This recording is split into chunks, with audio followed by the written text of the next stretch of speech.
Assalamualaikum warahmatullahi wabarakatuh. Perkenalkan, nama saya Nur Laila, CGP dari SMP Negeri 1 Atap 6 Sawang, Kabupaten Aceh Utara, Provinsi Aceh. Nah, di sini saya akan membuat aksi nyata 2.1 dan 2.2, yaitu mengenai pembelajaran diferensiasi dan pembelajaran keterampilan sosial emosional. Mari kita saksikan. Assalamualaikum warahmatullahi wabarakatuh.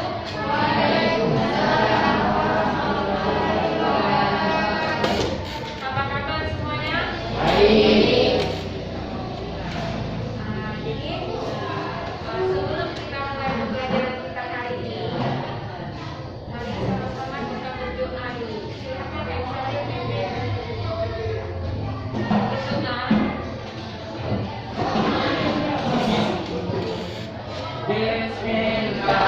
Berdoa.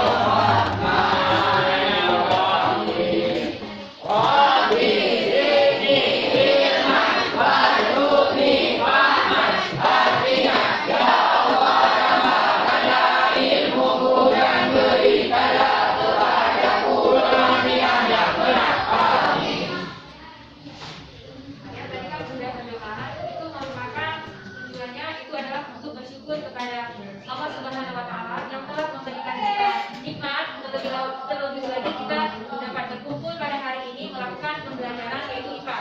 Jadi materi kita hari ini kita sambung materi yang sudah kita bahas kemarin, yaitu mengenai sistem ekspresi pada negara. Kalau minggu yang lalu kita bahas mengenai apa yang terakhir kemarin? Hati merupakan salah satu sistem ekspresi pada manusia. Masih ingat ya apa yang dikeluarkan oleh hati? Dan apa yang dikeluarkan oleh hati? Iya, betul. Jadi hari ini kita akan membahas mengenai paru-paru.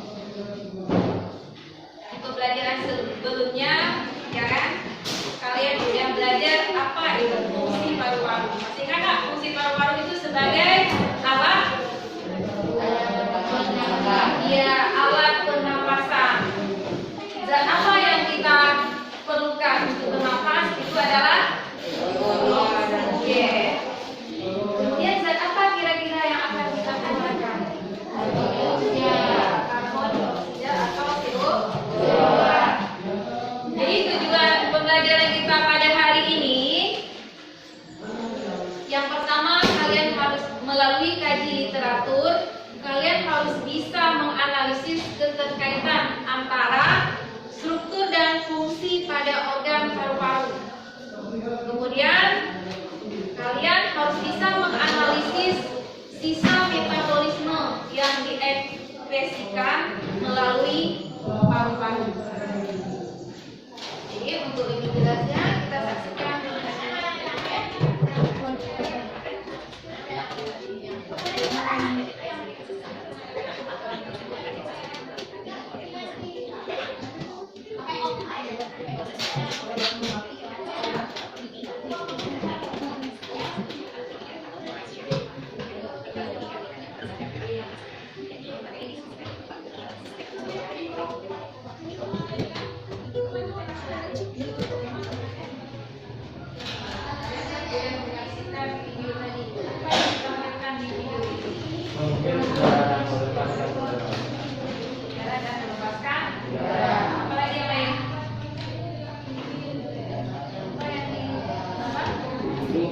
Dikeluarkan CO2. Dihirup O2 dan dikeluarkan CO2. Oh,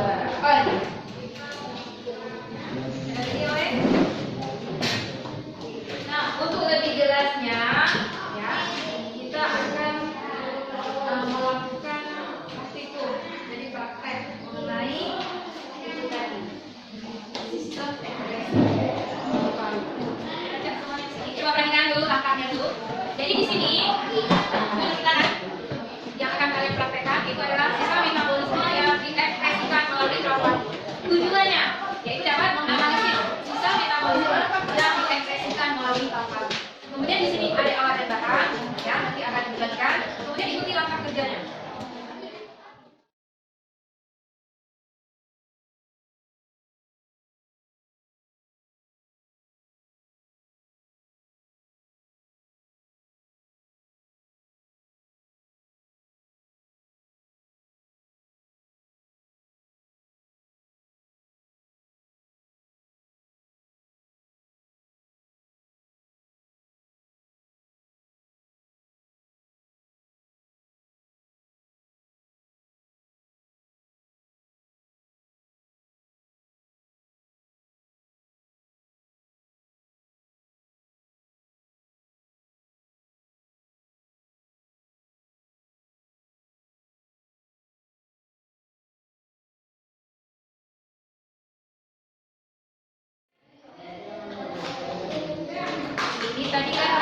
air, ya kan?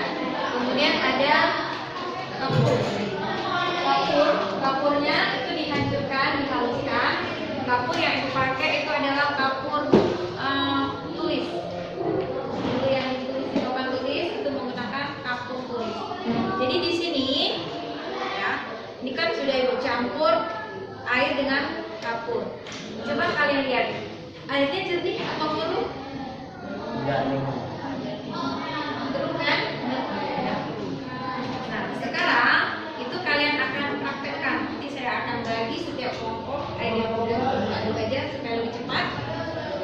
Nanti kalian akan praktekkan, ikuti langkah yang akan kalian lakukan di LKPD masing-masing. Di situ sudah tertulis langkah-langkah apa saja yang kalian lakukan.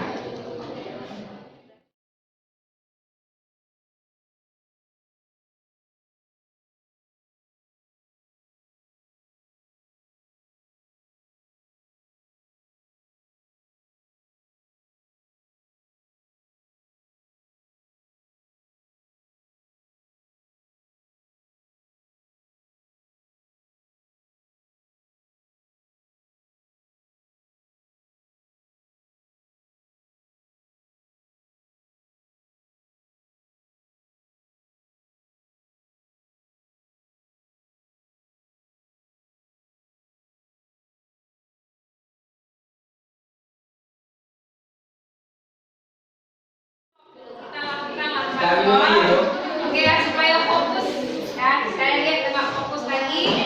Oke ya, buka maskernya, dibuka sebentar, tolong dibuka. Coba berdiri semuanya, berdiri. Oke, berdiri. Berdiri sayang. Maskernya dibuka. Oke, coba berdiri yang fokus, relax aja. Oke, kita lakukan langkah stop. Oke, yang pertama, ikuti apa-apa dari ibu ya. Yang pertama, coba ambil nafas dalam-dalam, kemudian hembuskan secara perlahan-lahan, rasakan yang terjadi. Oke, udah sebanyak 3 kali ya kita lakukan. Oke, 1.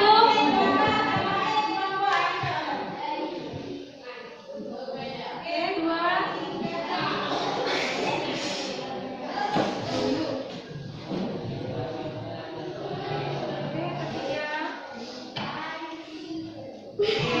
Ya, apa yang dirasakan? Oke, sekarang lanjutkan aktivitasnya. Assalamualaikum warahmatullahi wabarakatuh. Waalaikumsalam. Jadi, Saya dari kelompok 3 yang mempersembahkan hasil karya dari kelompok kami. Satu, ketika kami memutuskan nafas bercermin, cerminnya menjadi kabut. 2, berdasarkan ritual diskus. Menurutmu apakah zat yang dikeluarkan saat kamu memutuskan nafas, zat yang dikeluarkan di Allah atau kabut manusia? Ketika kamu memutuskan nafas, apa air kabut? Perubahan apakah yang terjadi pada air kabut? Ketika sudah ditiup, airnya menjadi jernih. Zat apakah yang diperlukan untuk sangat bernafas, dan zat apa yang dikeluarkan? Zat yang diperlukan O2 atau oksigen, dan zat yang dikeluarkan di Allah atau kabut manusia? Bentar, Pak. Lu kata. Oksigen. CO2 tambah H2O, karbon, karbon. Uap air yang tidak. Kesimpulan, secara berfungsi sebagai ada berpernafasan berpadu juga berfungsi sebagai respirasi. Di dalam pembuluh kapiler jaringan tubuh, daerah mengikat karbon dioksida CO2 untuk gerakan bersama. Nah, jadi paru-paru ya, selain sebagai alat pernapasan, paru-paru juga sebagai alat ekskresi atau apa arti zat ekskresi? Mengeluarkan zat sisa metabolisme, yaitu CO2 dan H2O. Nah, tadi kan yang udah kalian lakukan tadi, ketika kalian menghembuskan nafas di cermin, apa yang terjadi? Cerminnya menjadi kabur. Kabur. Betul tak? Kabur. Kabur. Dan kabur kan? Kemudian, dan apa kok bisa jadi kabur ya? Berarti pada saat kita mengeluarkan nafas tadi itu berarti ada CO2. Nah, kemudian ketika kalian tiup dari air kapur, sebelum ditiup dan sudah ditiup, jadi perubahan yang terjadi sebelum ditiup airnya kan keruh.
Tulis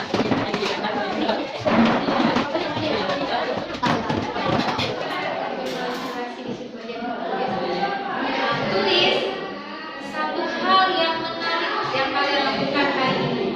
Baik kita diulang. Satu hal yang menarik. Kemudian satu hal lagi yang mau kalian lakukan. Satu hal menarik yang kalian lakukan hari ini. Kemudian satu hal yang mau kalian lakukan. Lagi ya.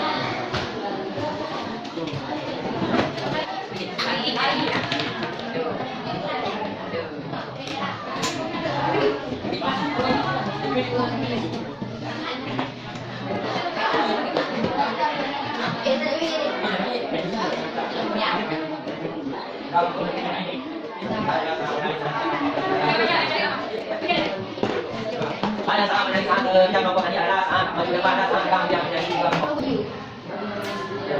Ya, jadi demikianlah pembelajaran kita hari ini. Materi kita selanjutnya yaitu tentang gangguan pada sistem ekspresi dan cara menanggulanginya. Yang akan kita pelajari itu pada hari Jumat ini. Lebih dan kurang yang saya mohon. Assalamualaikum warahmatullahi wabarakatuh. Waalaikumsalam. Bapak dan Ibu guru semua, dimanapun berada, kegiatan ini berawal dari beberapa murid mengeluhkan kenapa mereka males-malesan belajar. Terungkap bahwa mereka bosan dengan pembelajaran yang selalu ceramah. Saya membuat perubahan agar para murid lebih terlibat dan merasa nyaman dalam kegiatan pembelajaran. Ini merupakan kali pertama saya melakukan integrasi diferensiasi dan keterampilan sosial emosional dalam pelaksanaan pembelajaran di kelas 8 materi sistem ekspresi manusia. Setelah melakukan aksi nyata tersebut, saya merasa senang melihat antusias semangat dari siswa karena saya bersama dengan murid mengimplementasikan pembelajaran diferensiasi serta keterampilan sosial emosional, bagaimana mengelola emosi. Kegiatan ini diawali dari pembelajaran berdiferensiasi merupakan pemenuhan kebutuhan belajar murid dan bagaimana guru merespon kebutuhan belajar tersebut. Pemetaan kebutuhan belajar murid, yang pertama kesiapan belajar, yang kedua minat murid, yang ketiga profil belajar murid. Di dalam pelaksanaan yang sudah saya lakukan tadi, saya mengambil berdasarkan profil belajar murid. Tujuan dari pemetaan kebutuhan belajar murid berdasarkan profil belajar untuk memberikan kesempatan kepada murid untuk belajar secara natural dan efisien. Sebelumnya, saya mendiferensiasikan pembelajaran dengan mempertimbangkan perbedaan gaya belajar. Yang pertama, visual, belajar dengan melihat. Yang kedua, auditori, belajar dengan mendengar. Dan yang ketiga, kinestetik. Langkah pertama yang saya lakukan yaitu mengucapkan salam dan membuka pelajaran dengan berdoa bersama-sama. Memasukkan kompetensi sosial emosional, yaitu kompetensi pengelolaan diri, mengelola emosi, dan fokus melalui ruang lingkup protokol dengan menggunakan teknik berdoa. Melatih murid untuk mengucap syukur terhadap apa yang sudah diberikan, serta melatih mengelola emosi, serta fokus terhadap apa yang akan dipelajari. Adapun tujuan pembelajaran yang sudah saya lakukan, yang pertama, melalui diskusi dan kaji literatur yang dipandu oleh LKPD, peserta didik dapat menganalisis keterkaitan antara struktur dan fungsi pada organ paru-paru dengan benar. Yang kedua, melalui praktikum, peserta didik dapat menganalisis sisa metabolisme yang diekskresikan melalui paru-paru. Saya memulai pembelajaran dengan menayangkan video sistem ekskresi paru-paru pada manusia untuk mempermudah murid-murid visual dan auditori. Untuk murid kinestetik melakukan praktikum. Selanjutnya, mereka dibagi ke dalam 4 kelompok, yaitu kelompok ginjal, kelompok paru-paru, kelompok kulit, dan kelompok hati. Setelah praktikum berjalan sekitar 20 menit dan mereka sudah tidak fokus, saya memasukkan kompetensi sosial emosional, yaitu kompetensi pengelolaan diri, mengelola emosi, dan fokus melalui ruang lingkup terintegrasi dalam pembelajaran dengan menggunakan teknik STOP. Hal ini bertujuan melatih murid untuk berkesadaran penuh dalam mengelola emosi dan fokus pada kegiatan yang sedang dilakukan.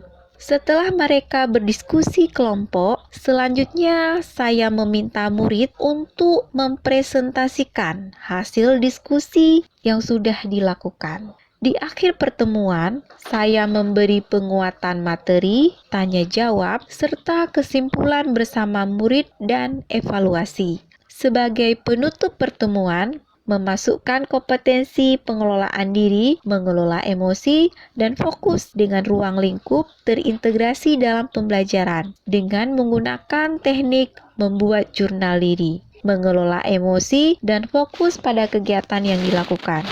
Demikianlah aksi nyata yang saya lakukan. Mungkin ke depannya yang perlu diperbaiki ketika COVID ini selesai, waktu pembelajaran bisa kembali normal agar pembelajaran tidak terburu-buru. Karena hakikatnya ketika kita belajar adalah bermain, dan waktu bermain yang terlalu sedikit membuat permainan kurang seru. Assalamualaikum warahmatullahi wabarakatuh. Salam merdeka!